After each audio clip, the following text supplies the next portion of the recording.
একটা মেয়ের জীবন নষ্ট করি এখানে চুপচাপ বসে আছি। এটা আমার একটুও দোষ না, সব দোষ আব্বা। তোর আব্বার মানে?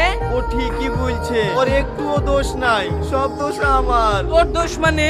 তাহলে শোনেন স্যার, আজ থেকে প্রায় 20 বছর আগে। দাঁড়া, পেছনে তোর আমার সময় নাই, যা বলবি শর্টকাটে বল। তাহলে কালকে ঘটনাটাই শুনেন। গো, এ দেখো তোমার ছেলে কি বলছে দেখো গা। আর সমস্যা না শোনা, বাড়িতে বলে দিয়েছি 1 মাসের মধ্যে আমাদের বিয়ে হয়ে যাবে। এই শফিক, কি হলো আব্বা? রেডি হইলে কি করতে যেতে হবে? সত্যি বলছো আব্বা? হ্যাঁ, ঠিক আছে ঠিক আছে, আমি ওকে ফোন করে বলে দিয়েছি রেডি হইতে।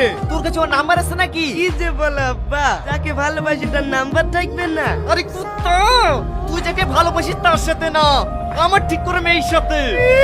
তুমি কি করে ভাবলি তোমার ঠিক করে মেয়ের সাথে আমি বিয়ে করবো?